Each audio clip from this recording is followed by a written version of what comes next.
Jai Hind and welcome to second lecture of the geographical series of 30 days JPF crash course. Hope big, think good and things will fall in its own way. देखिए आपका जो thought होता है वो आपके life में बहुत बड़ा रोल प्ले करता है क्योंकि आप जैसा सोचते हैं आपके साथ वैसा ही होता है। तो मैं आपसे अपील करता हूँ कि आप अपने बारे में अच्छा सोचिए, अपने एग्ज़ाम के बारे में अच्छा सोचिए, अपने रिजल्ट के बारे में अच्छा सोचिए या जनरली भी आप अपने बारे में अच्छा सोचिए। जब आप कुछ अच्छा सोचते हैं तो वो थॉट्स जो है वो मल्टीप्लाई होता है और यूनिवर्स उसको रिस्पॉन्ड करते हैं। देखिए यूनिवर्स में कुछ कॉस्मोस होते हैं, वो आपके अपील को सुनते हैं और आपको पता भी नहीं चलेगा, वो आपके लिए एक रास्ता बनाते चले जाते हैं और फाइनली आपके विक्ट्री तक पहुंचा देते हैं। सो दैट्स वाई थॉट्स जो हैं वो बहुत इंपॉर्टेंट रोल प्ले करता है। तो मैं आपसे अपील करता हूँ कि जब कुछ सोचना ही है तो आप अच्छा सोचें। तो इसी थॉट के साथ हम प्रोसीड करते हैं हमारे सेकंड लेक्चर ऑफ ज्योग्राफी की तरफ। इसमें मैं आपको इसमें जो टॉपिक है वो की टर्म्स है। ऑब्वियसली ये एनसीईआरटी से लिया गया है। 4 बुक्स हैं एनसीईआरटी के 11-12, लेकिन इसमें हम 2 बुक को कवर करेंगे की टर्म्स को और कुछ इंपॉर्टेंट फैक्ट्स भी हम देखेंगे। तो हम प्रोसीड करते हैं लेक्चर की तरफ। देखिए सबसे पहले जो हम कवर करेंगे वो ग्लॉसरी है कि एनसीईआरटी का। आप इसको मेरे पीडीएफ को आप टेलीग्राम चैनल से एक्सेस कर सकते हैं। उसका लिंक मैंने डिस्क्रिप्शन में शेयर कर दिया है। आप इसको एनसीईआरटी ज्योग्राफी से भी पढ़ सकते हैं। ज्योग्राफी एनसीईआरटी के ग्लॉसरी को भी रेफ़र कर सकते हैं। देखिए पहला टॉपिक है हमारा एग्रोक्लाइमेटिक। देखिए इसमें ज़्यादा कुछ समझाने का नहीं है, आप इसको पीडीएफ से पढ़ लें। देखिए एक्वीफर जो है ये एक सैचुरेटेड जियोलॉजिकल सिस्टम यूनिट है जो कि यील्ड करता है water to wells at a sufficient rate to support a well. देखिए आप इसको एग्जाम्पल से समझिए। मान लीजिए कि एक वेल है, उसके आसपास में अगर उसके आसपास में सैंड है, ग्रेवल है, फ्रैक्चर्ड रॉक्स हैं, तो जब बारिश होगी तो वो जो पानी वहाँ पे इकट्ठा होगा that the water will seep through the sands, gravel या फ्रैक्चर्ड रॉक बिकॉज जो पार्टिकल्स होते हैं सैंड और ग्रेवल्स के that enable the water to seep through it और जो that ensures that sufficient water is available at sufficient rate to support a well and that entire system is known as aquifer. Next is command area. देखिए command area हम उसे बोलते हैं that is served by a canal system. Canal system supplies water for irrigation and other purposes. देखिए other purposes में यहाँ domestic use हो जाएगा, एनिमल्स को फीड करने के लिए, बेथ करने के लिए, that could be the other purposes. आपको बस इतना ध्यान रखना है कि एक कनाल सिस्टम जो है वो वाटर सप्लाई करता है for irrigation and other purposes किसी एरिया में and that area is known as command area. Next हमारा कल्चरेबल कमांड एरिया। देखिए आपको डिफरेंस समझना है कमांड एरिया में एंड कल्चरेबल कमांड एरिया में। देखिए सबसे पहला पॉइंट जो है कल्चरेबल कमांड एरिया है वो that is one of the component of command area because command area is a comprehensive term because it includes all the areas that is served by a canal system including unculturable land and culturable land. देखिए culturable land, waste land, barren land, fertile land, ये क्या होता है ये जब आगे के lectures हम लेंगे तो आप इसको और अच्छे से समझेंगे। फिलहाल के लिए आप इतना समझिए कि कल्चरेबल लैंड उसे बोलते हैं, उन लैंड को बोलते हैं that is fit for cultivation, लेकिन अभी कुछ टाइम के लिए उसको हम कल्टिवेट नहीं कर रहे हैं कुछ कारणों से। हमारा है इमिग्रेशन। देखिए ये वेरी इंपॉर्टेंट पॉइंट है, वेरी इंपॉर्टेंट टॉपिक है for the UPSC to make questions here. देखिए इमिग्रेशन का आप मतलब समझिए कि movement of people from one place to another, usually from one country to another. देखिए आपको यहाँ पे ये समझना है कि यहाँ पे कोई फोर्सफुल मूवमेंट नहीं है, यहाँ पे विलफुल मूवमेंट है। And why this movement happens either due to push factor और पुल फैक्टर। देखिए पुल फैक्टर क्या है, one may migrate to another foreign country और any other city due to pull factors like better job availability, better education, better area to survive, better lifestyle. These are the pull factor that attracts migrants from one region to other region. What could be the push factor? Push factor like person is not satisfied with the environment prevailing in that place. Maybe he wants to pursue further education, but that education system is not available there. Maybe some kind of violence is there, communal violence is there. So these are the push factor that pushes person from one region to other region. The most important thing point that you have to keep in mind is it is the willful movement of the people. Next point जो आपको समझना है is extensive irrigation. देखिए extensive irrigation is a strategy of irrigation development जहाँ पे emphasis किया जाता है providing irrigation for a large area. Point ध्यान रखना है कि यहाँ पे पर यूनिट एरिया यूज जो है वो लो होता है इन दिस केस। अगर हम इसको कंपेयर करें तो इंटेंसिव इरिगेशन से वहाँ पे स्मॉल एरिया को हम इरिगेट करते हैं, and in that case the per unit use of water is high in that case. तो आप नेक्स्ट कीवर्ड है इंट्रूसिव इरिगेशन। देखिए, intrusive irrigation is the strategy of irrigation development जहाँ पे application of water per unit is very high, that is intrusive irrigation. Next is lift system और lift system और कनाल।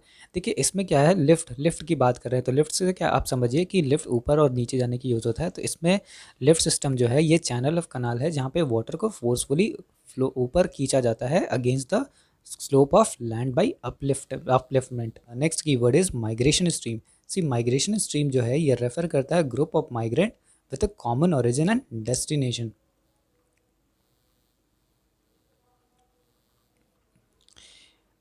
Next topic है, next keyword is net migration और balance of migration.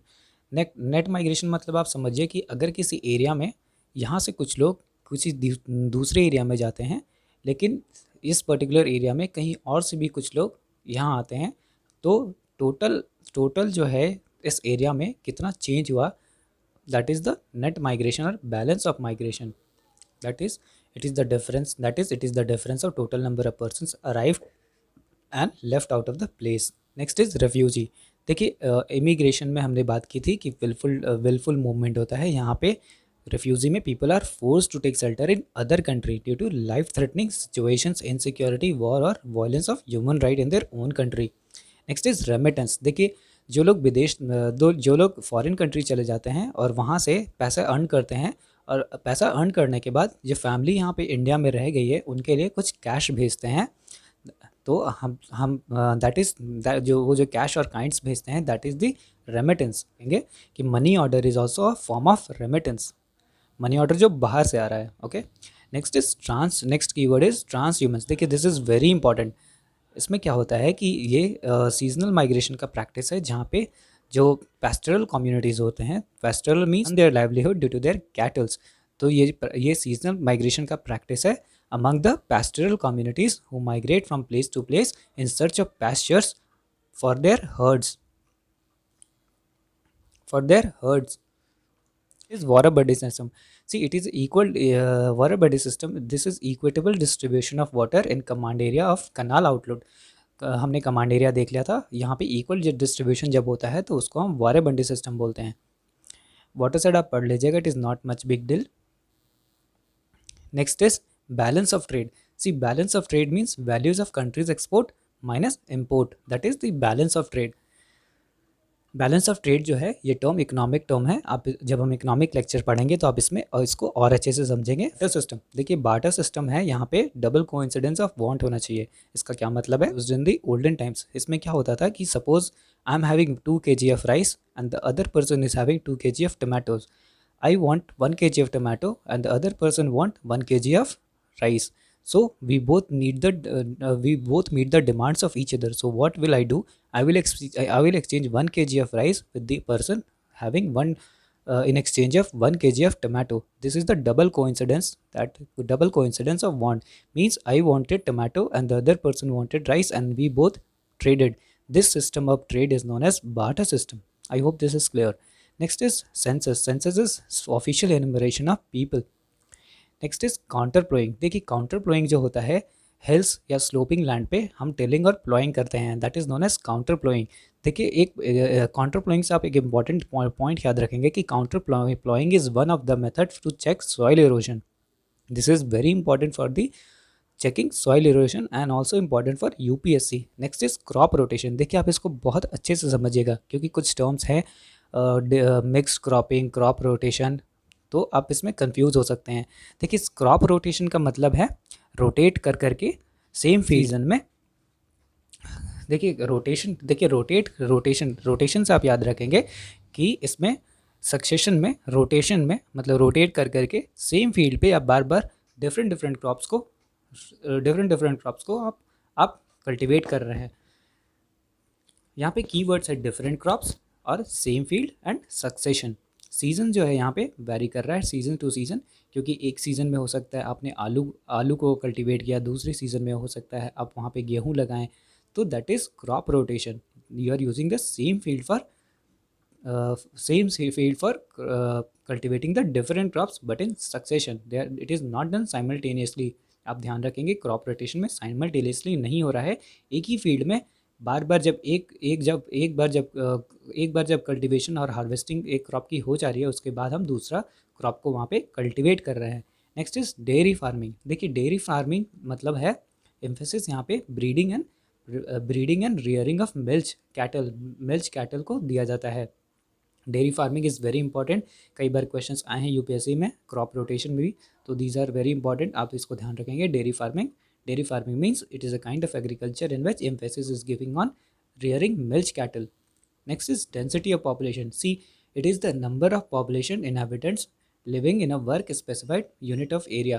You can remember this as number of population per square kilometer, that is the density of population. Next is dry farming. देखिए dry farming का मतलब है, dry से आप याद रखेंगे सूखा, that is इनएडिक्वेट rainfall and devoid of irrigation. इसका स्टैंडर्ड क्लासिफिकेशन है जिस एरिया में रेनफॉल जो है less than 75 centimetre layer of rainfall average है, उस एरिया को हम ड्राई एरिया बोलेंगे, और वहाँ पे जो फार्मिंग होती है that practice is known as dry farming. Next is extensive agriculture. See, in extensive agriculture amount of capital and labour applied is small compared to intensive agriculture. Amount of capital and labor applied is very high. Fazenda आप याद रखेंगे कि fazenda is a coffee plantation in Brazil. Next is foreign exchange. See, foreign exchange का मतलब आप समझिए कि it is a mechanism by which payment between any two places are being affected without passing actual money और gold, that without passing of actual money और gold, that is the foreign exchange. Foreign exchange जो है ये economic term है. जब हम economics पढ़ेंगे तो आप इसको और अच्छे से समझेंगे. आप इसमें कीवर्ड्स ध्यान रखें कि यहाँ पे without passing of actual money और गोल्ड हो रहा है, बट इस प्रोसेस में payment between any two places are operating, and that is happening between different national currencies. Next हम मूव करते हैं. देखिए नेक्स्ट है horticulture. See, horticulture is related with the cultivation of vegetables and fruits. Next is intensive agriculture. See, हमने भी last slide में extensive पढ़ा था, इसमें इंटेंसिव आप पढ़ लीजिए. Large amount of capital and labour are applied per unit area of land in order to obtain high yield. So we can see the question UPSC ऐसे इसमें डायरेक्ट इंटेंसिव या एक्सटेंसिव नहीं पूछेगा. यूपीएससी क्वेश्चन ऐसे put up करेगा, extensive agriculture is practiced in India whereas intensive agriculture is practiced in USA. This is the application of knowledge that you have read. तो this is a right statement. तो आप concept को ऐसे ध्यान रखेंगे. Next is intercropping. See, this is very important point, very important keyword, you need to understand it.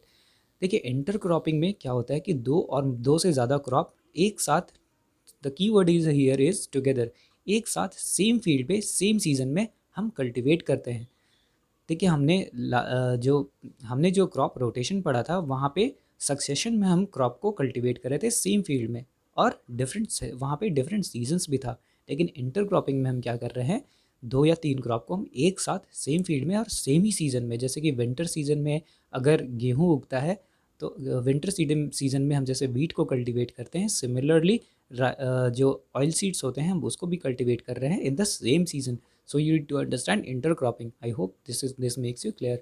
Next is metropolis. Metropolis is very large cities. Example, Delhi, Mumbai. Since the lecture is going long, so we'll continue with the same topic in the next lecture, that is third lecture. So stay tuned till then. Thank you.